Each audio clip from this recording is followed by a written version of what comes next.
Namo tassa bhagavato arahato samma sambuddhassa. Namo tassa bhagavato arahato samma sambuddhassa. Namo tassa bhagavato arahato samma sambuddhassa. Friends, this Saturday we'll study the Culakammavibhanga Sutta, or the shorter exposition of action from the Majjhima Nikaya, the middle-length discourses of the Buddha. This sutta is special, for it gives specific examples of the fruits or vipaka of kamma. For example, that good results in good and evil results in evil. This discourse is given to the laity, especially to those not familiar with the deeper doctrine of kamma. So I hope all of you will benefit from this sutta. The sutta starts with Subha, a Brahmin youth, who asks the Buddha, what is the cause and condition why human beings are seen to be inferior and superior, short-lived and long-lived, sickly and healthy, ugly and beautiful, uninfluential and influential, poor and wealthy, low-born and high-born, stupid and wise. So these are the, dualities in the world. Buddha answers, beings are the owners of their actions, heirs of their actions. They originate from their actions, are bound to their actions, have their actions as their refuge. It is action that distinguishes beings as inferior and superior. According to the Buddha, kamma is a volitional action, and the factor most responsible is chetana, or thought in one's mind. The Buddha says, kamma brings one fame and praise. Kamma brings disease and torment. Seeing thus the differences in kamma, how can one deny this law? The Buddha emphasizes action, for there were other recluses who taught that there was no rebirth and no result of actions, whether good or bad. During the Buddha's time, there were teachers like that. One of the realizations at his enlightenment was the knowledge of other worlds and how beings fared according to their actions after death. Beings have actions as their refuge.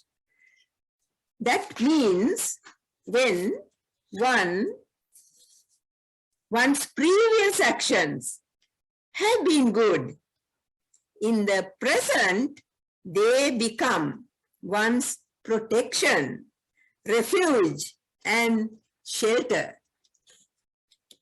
Right? So when one has good a good life, one must not think that it is because of one's luck or something like that. It is because of the good karma that person has done in the previous life.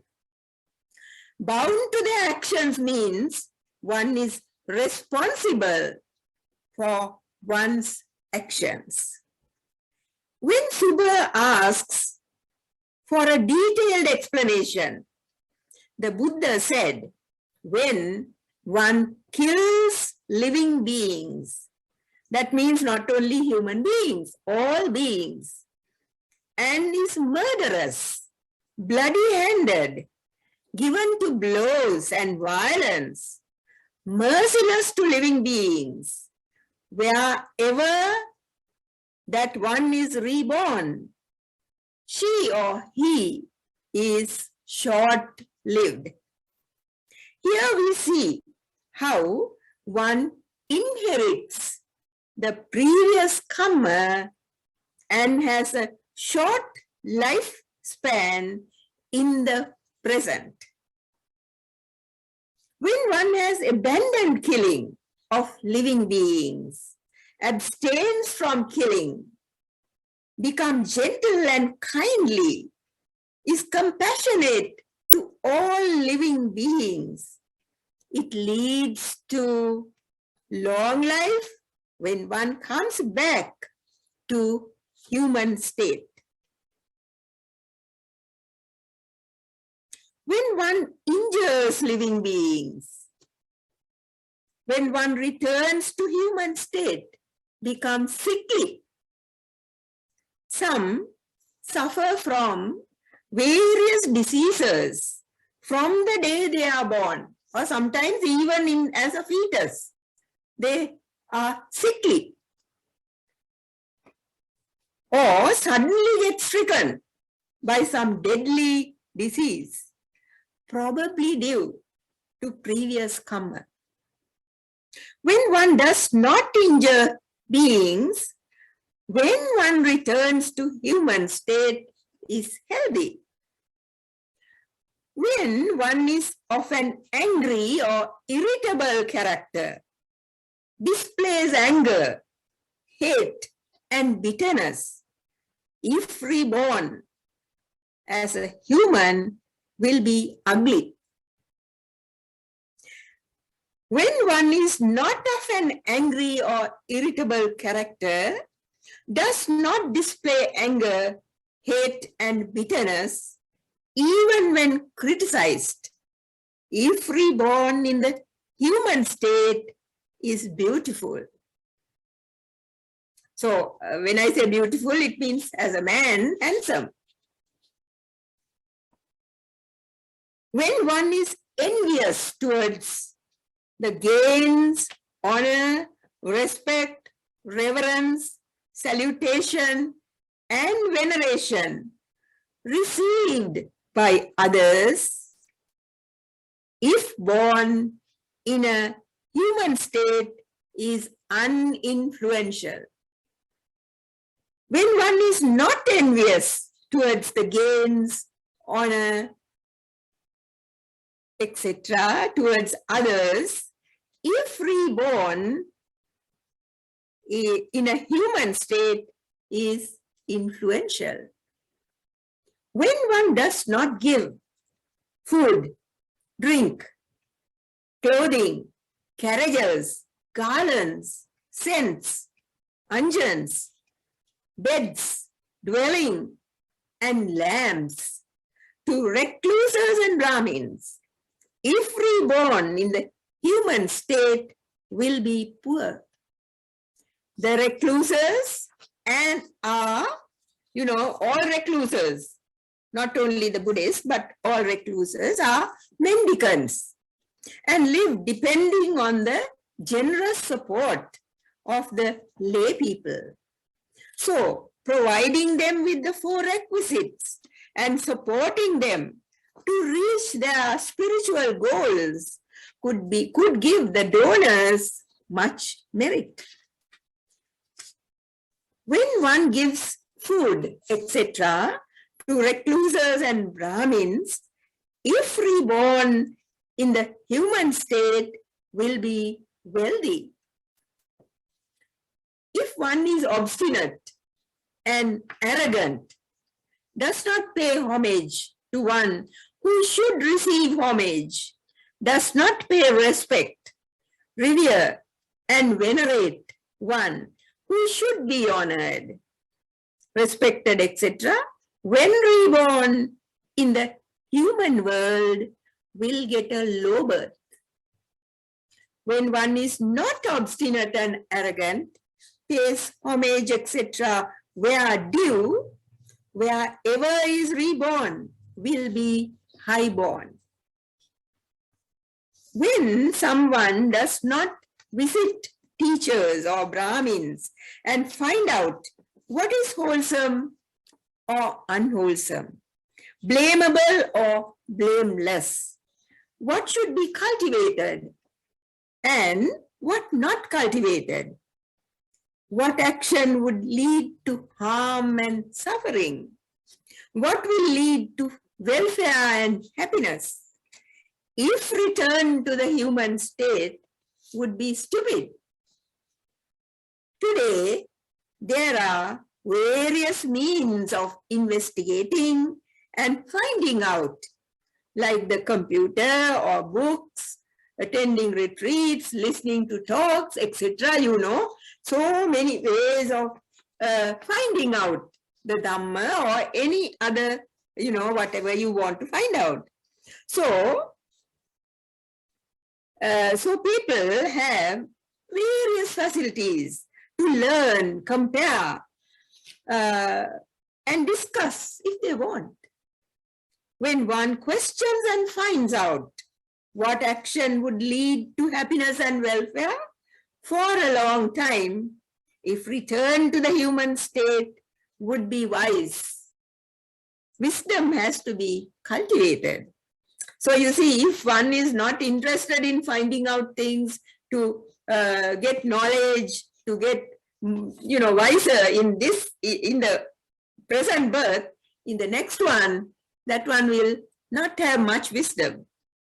So that is why it's necessary to find out things. Buddha always says, investigate, right? That is one of the very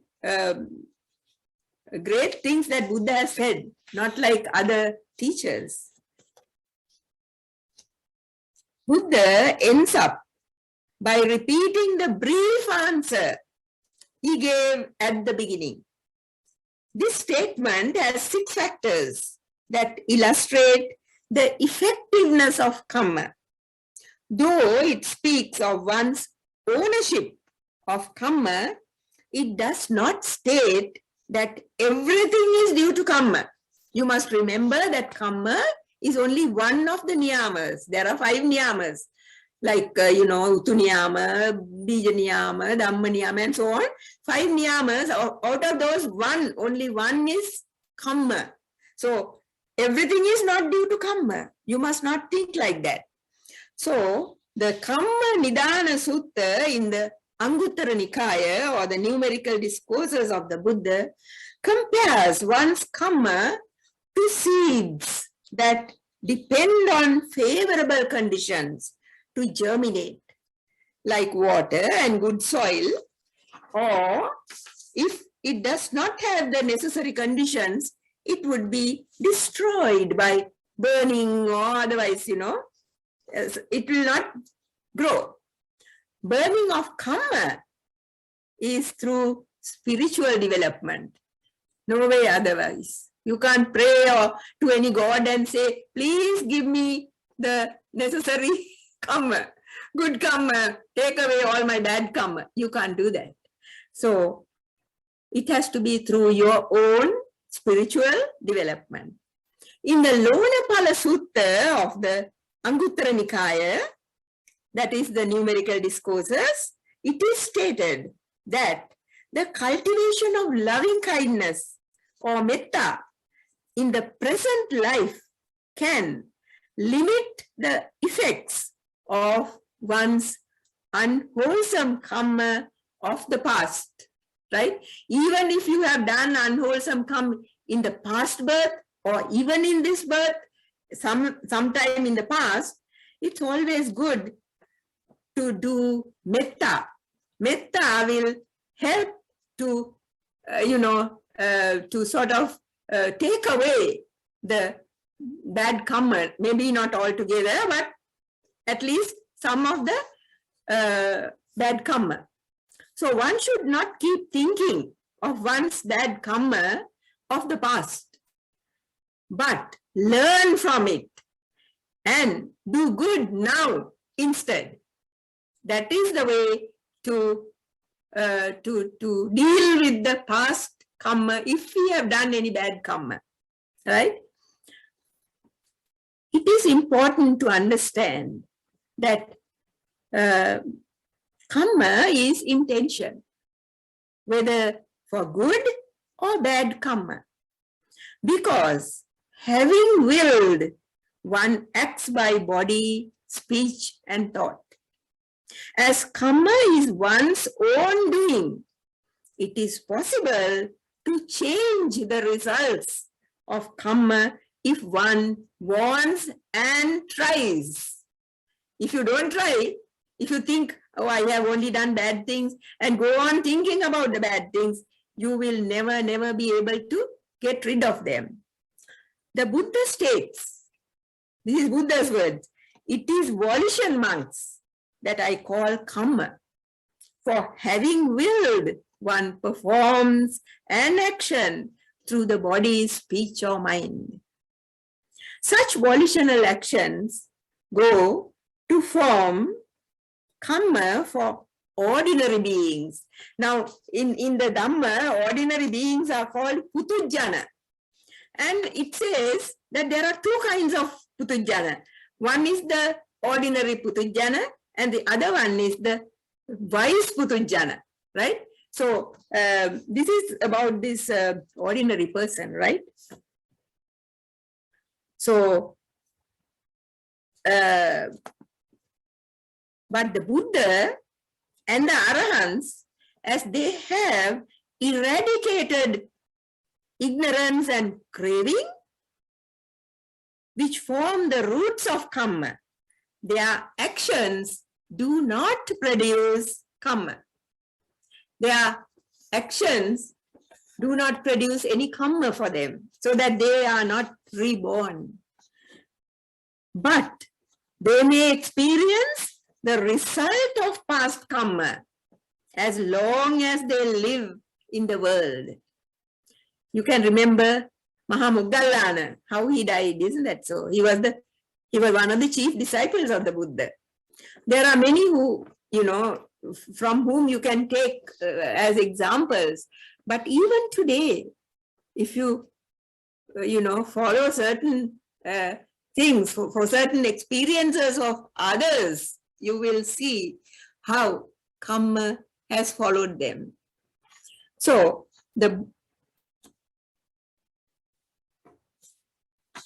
according to the Abhidhamma, now this is not in the sutta that we have just studied, but in the Abhidhamma, karma functions in 4 ways. The first is called productive karma. That is in Pali called Janaka karma, productive karma. It can be wholesome or it can be unwholesome.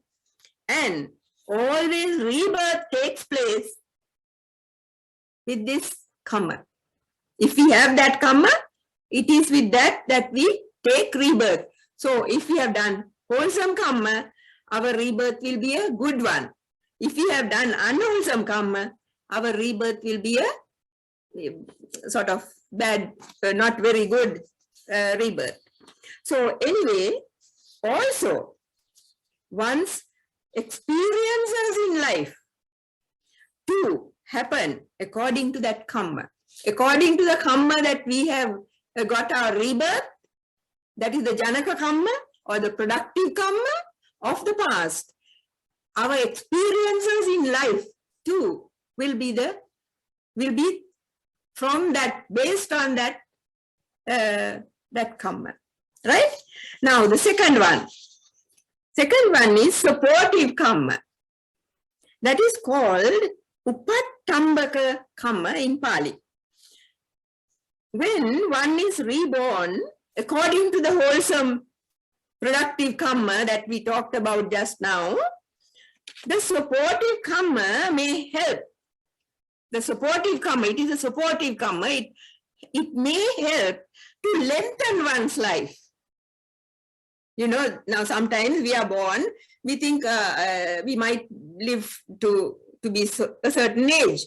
But if the supportive karma is good of that person, along with that janaka karma, the productive karma, the supportive karma will help that person to live longer in this world, right?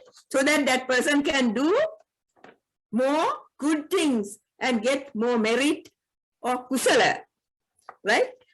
So, and also that person will be well provided. But if reborn under the unwholesome productive karma, right? If born under the unwholesome productive karma, the supportive karma will cause a painful disease and prevent the effective functioning of whatever medicine that is given. You know, now when that person has not done good things in the past, the rebirth karma will not be a good one. So that person, supporting karma, also will support the, negative. It will have negative effects. So that even if that person is given medicine, it will not work. Then the third one is obstructive karma. That is called upapilaka karma. The obstructive karma is called upapilaka. Now, it may hinder the karma that gave rebirth to a being by making life short. You know, there's a small example that is given, I think, in the path of purification, which says, now there is a lamp, and suddenly the gush of wind comes and blows it out. Now, it is like that, this obstructive karma. One's life is suddenly cut off. Maybe an accident, anything at all, some way. Then the fourth one is destructive karma. Destructive karma is, in Pali, upaghataka karma. Now, Venerable Lady Sayadaw, that is a very great meditative master who was living, now of course he's not living, who was in Myanmar, Burma, says, now according to him, this destructive karma may cause the sense faculties to be ineffective, like causing blindness or deafness, etc. You know, you are born with a very good janaka karma, but because of the destructive karma that is there from the past, this person might suddenly get, blind or deaf, or, some limb may be cut off, something like that, right? So, that is the fourth one. Now, in the same way, the order of the ripening of the karma. Now, the ripening means how this karma becomes effective, right? That is the meaning of ripening. So, the order of the ripening of the karma is also fourfold, right? Now, the first one is garuka karma, or weighty karma, is very powerful at rebirth and cannot be replaced by any other karma. If the person, now, now when you think of this garuka karma, you can see in the world this happening even today. So, if the person has attained any of the jhanas, now for instance, that person is a person who has meditated even in the past. So he or she has attained jhana. Then the wholesome karma from that would give a rebirth accordingly. maybe in a Brahma world or in a Deva world. But if one has committed one of the heinous crimes, like killing one's mother, father, murdering an arahant, wounding the Buddha, or creating a schism in the Sangha, one would get rebirth in a state of misery. Now you remember King Ajasatta, who killed his good father Bimbisara, and of course the Buddha said, had he not done that, he would have become a Sotapanna, a stream enterer. But because of that, he got a bad rebirth. So the second one is, now this is the way how karma ripens, right? The second one is death proximate or near death karma. That is, now when someone is close to your death, you do a very good karma, right? You can think of something very good, or you have done something very bad. So then the rebirth will be according to that. That is what it means when you say death proximate karma, right? Then there is the third one. That is called habitual or achinna karma. Habitual means now there is someone who is always, who is always doing good things, always, wanting to meditate and sits down to meditate, right? Then that person's habitual way is meditating. So that would be the rebirth karma. Then the fourth one is reserve karma. It is called katatta karma. That is, if one does not have any of those other karmas, then something that the one you have done will be your rebirth karma.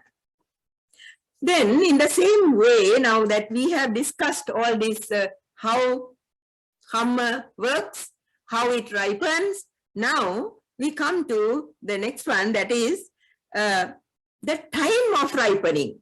When does this ripening happen?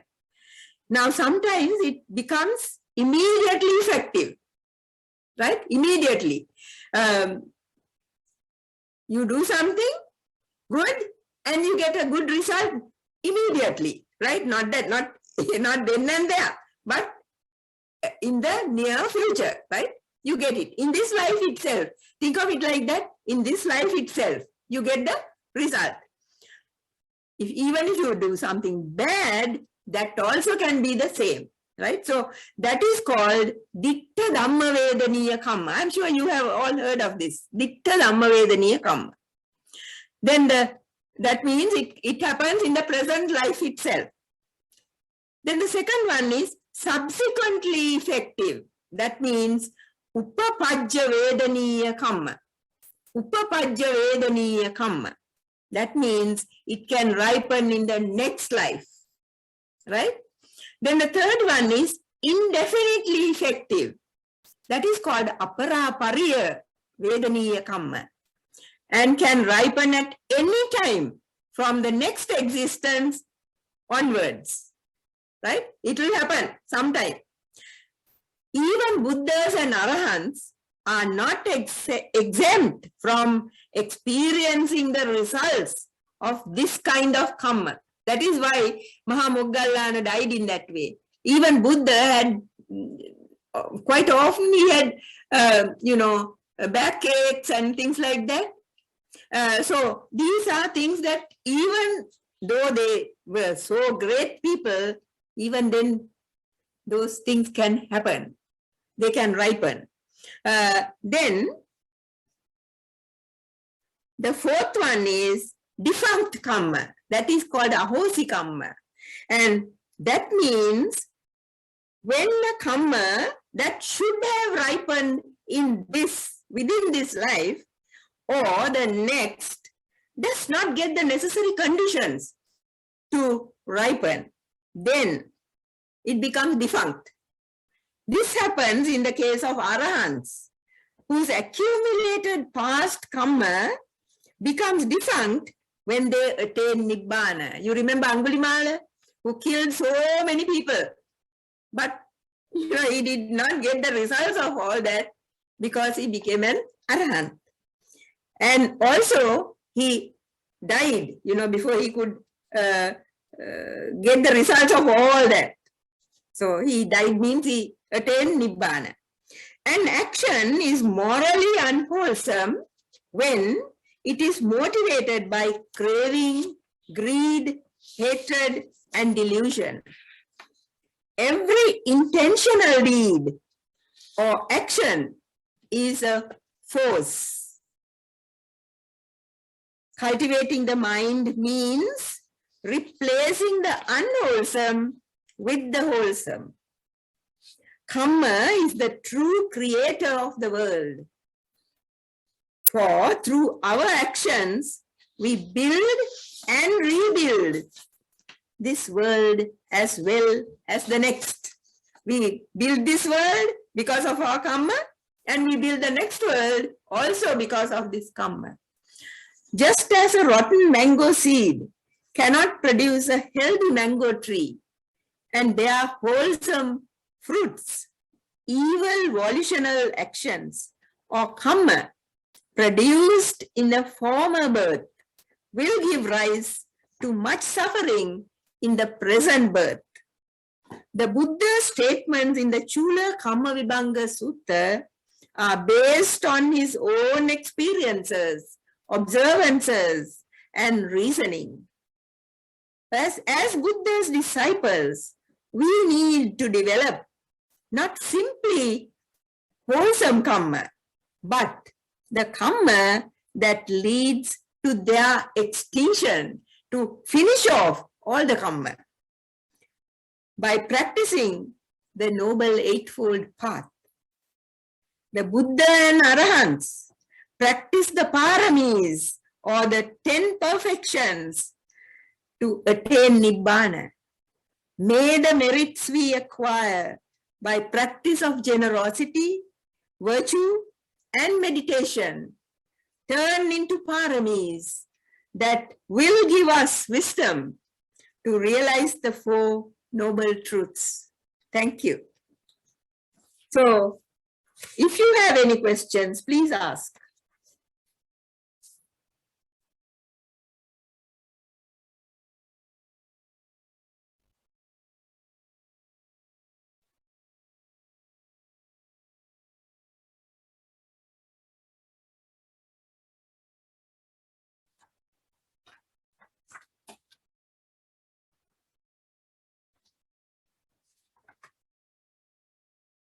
No questions?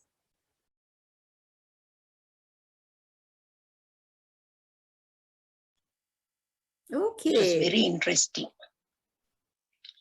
It was very interesting. I'm glad that you liked it. But do you have any questions? No. How did Sariputta die? He died a normal birth. Normal. Mughal only had this. No. He didn't have any past bad karma. That's it. So he went back to his mother's house because his mother was still a Brahmin lady who was following. I remember. I know the story, right? And he had a normal death. Yes, normal death. Yeah. In his mother's house. He managed to convert his mother. Who also became a stream enterer. I know that. Yeah. Any other questions? No? Okay, then friends, are you ready to do a little bit of metta meditation? Because I thought that will be a good meditation for today. After doing this karma, learning or studying about karma. Okay, then please sit for meditation and take a few deep breaths.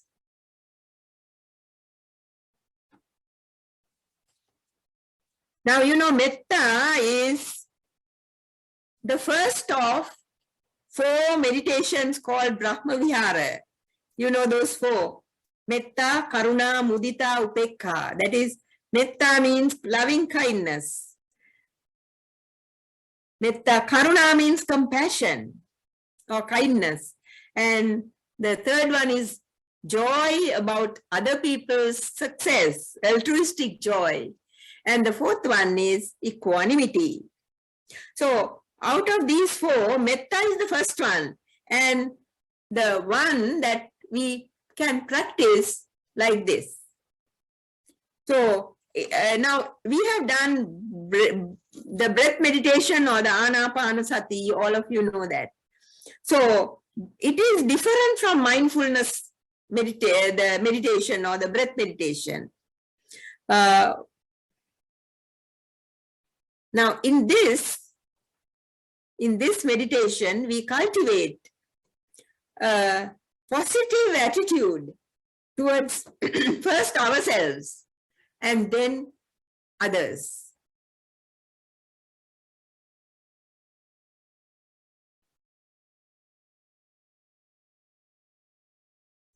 If we follow this meditation very well, you will find that it has made our life upside down, turned it upside down. Because from being an angry person, we might become a very compassionate person. From being a stingy person, we might become a very generous person. From becoming a very arrogant person, we become a very humble person. So like that, we learn to become more and more positive towards others by first showing metta towards oneself. Because Buddha himself has said, if you can't, show metta to yourself, how can you show metta to others? So therefore, that is why it is given like this. You first meditate to yourself.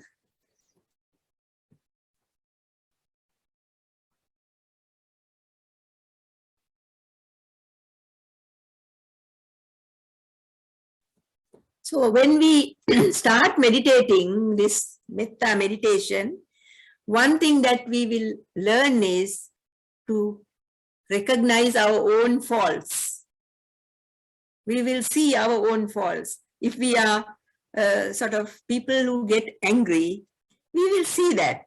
If we are people who always compare ourselves with others, or we find other people's faults all the time, we try to judge others, not ourselves, then, we will see all that when we start doing the metta meditation. Now let us say how we will start our meditation. Now you are sitting. Please close your eyes and have your hands on your knees or in front of you on the lap. And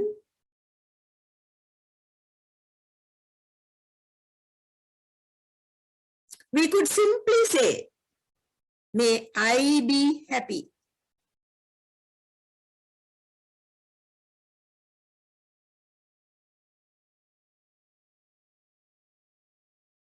May all my thoughts be positive. And all my experiences be good.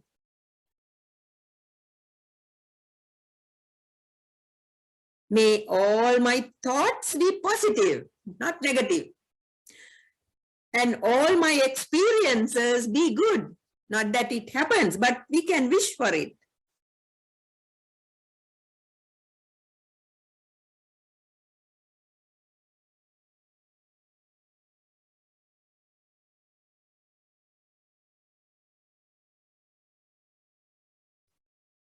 May I be free of problems, sickness, and sadness.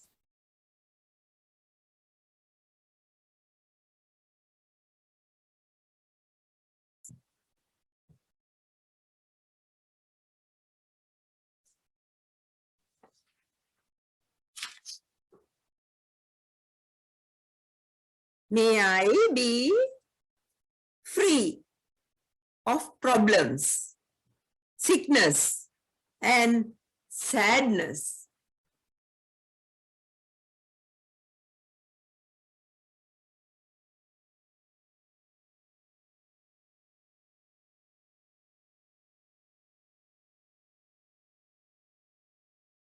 May my lives be long and peaceful.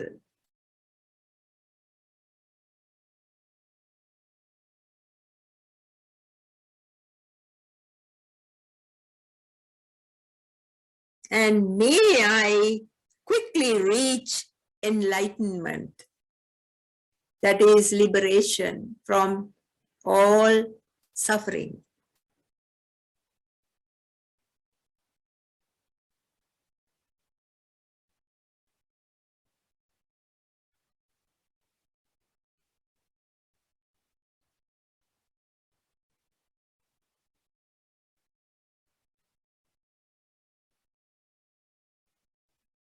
Now visualize, that is, imagine or think of a friend, just one friend, right?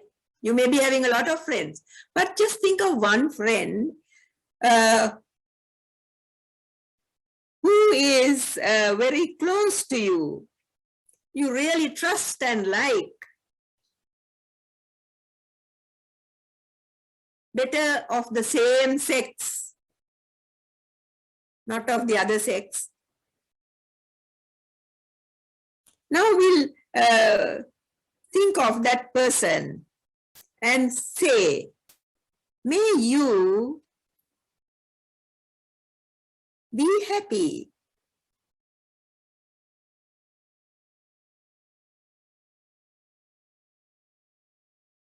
May all your thoughts be positive.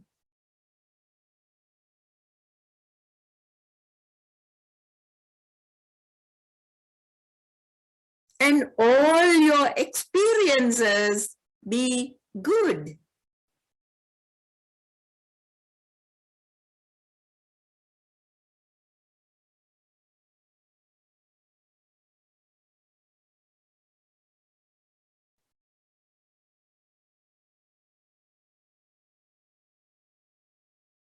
May you be free of problems, sickness, and sadness.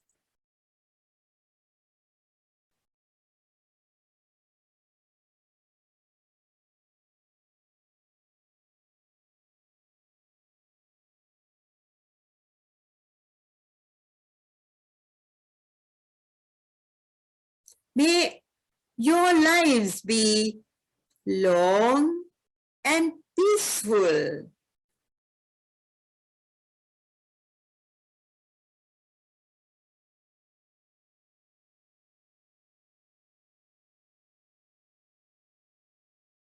And may you quickly reach enlightenment.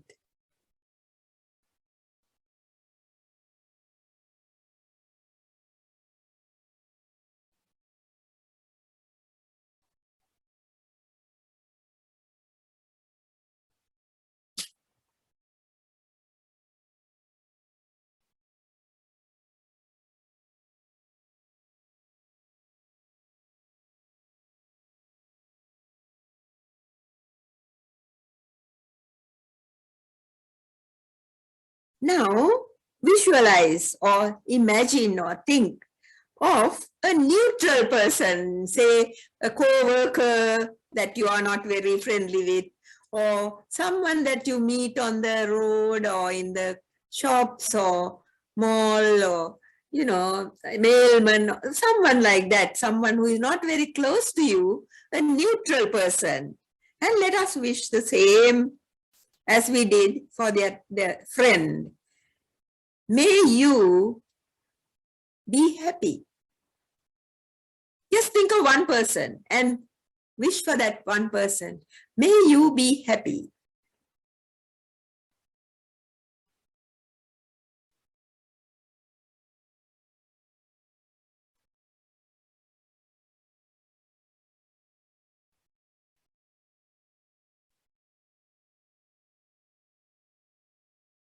May all your thoughts be positive.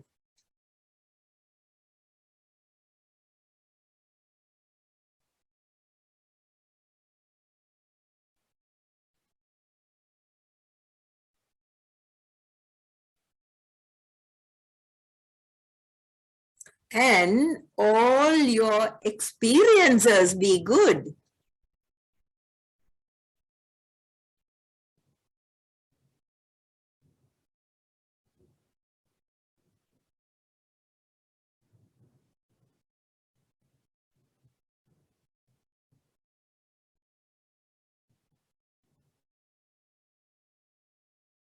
May you be free of problems, sickness, and sadness.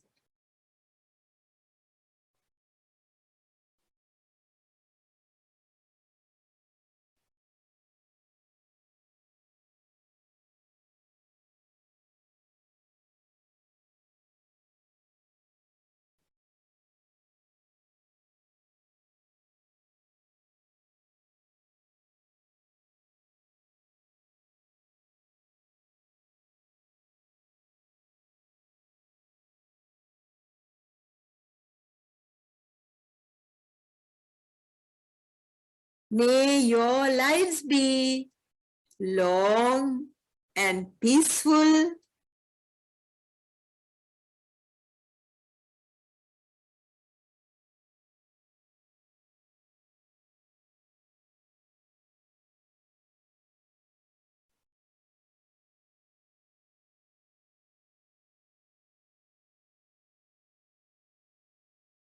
And may you quickly reach enlightenment.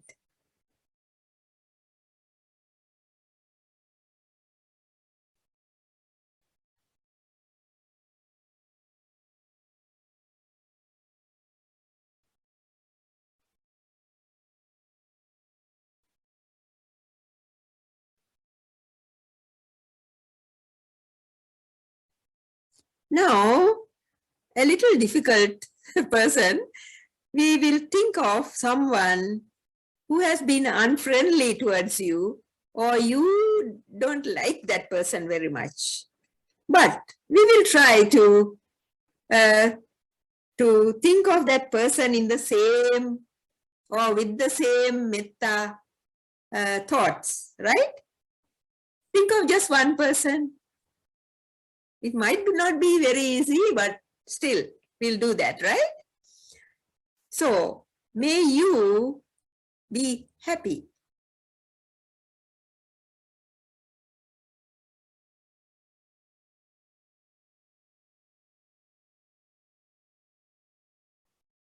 May all your thoughts be positive.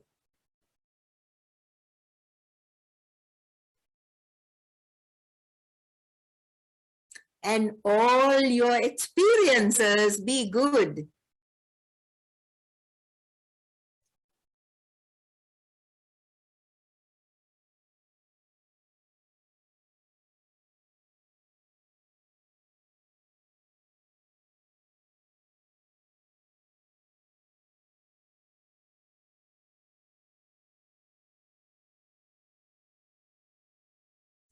May you be free of problems, sickness, and sadness.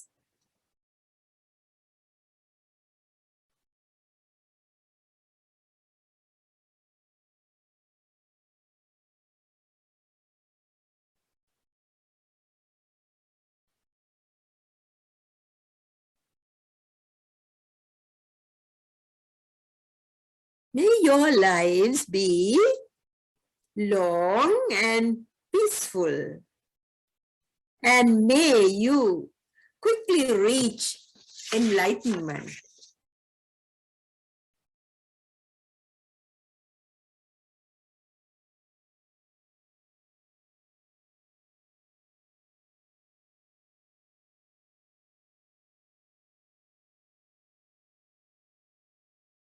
It's not necessary to force yourself to,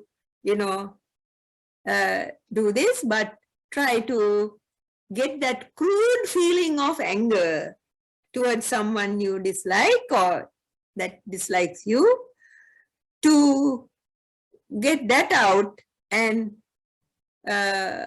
replace with a more calm and more refined kind of feeling. Positive one, metta.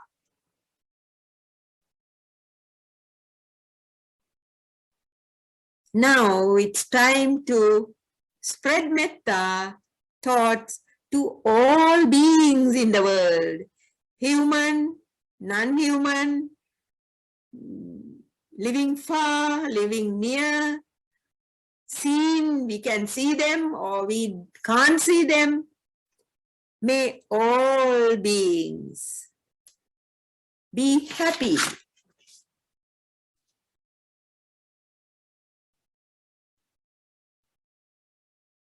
May all their thoughts be positive.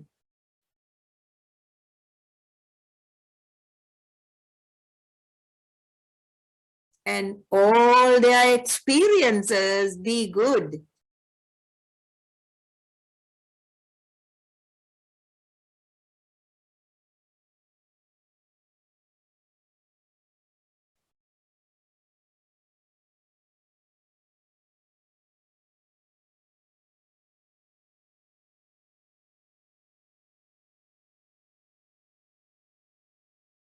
May they be free of problems, sickness, and sadness.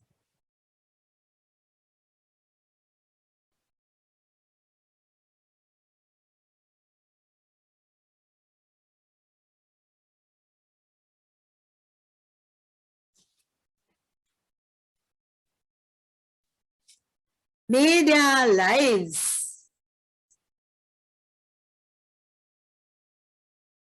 be long and peaceful. And may they quickly reach enlightenment.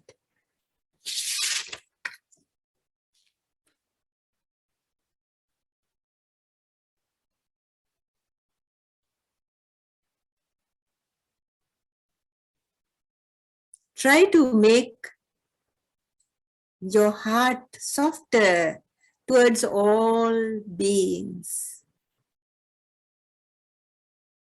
wishing them well, wishing that they may be happy, wishing that all these people who are in hospitals, maybe sick with COVID, whatever, may all of them be well.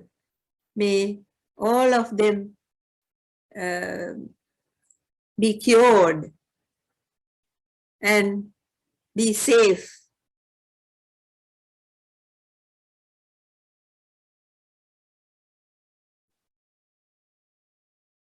Spread metta from your heart.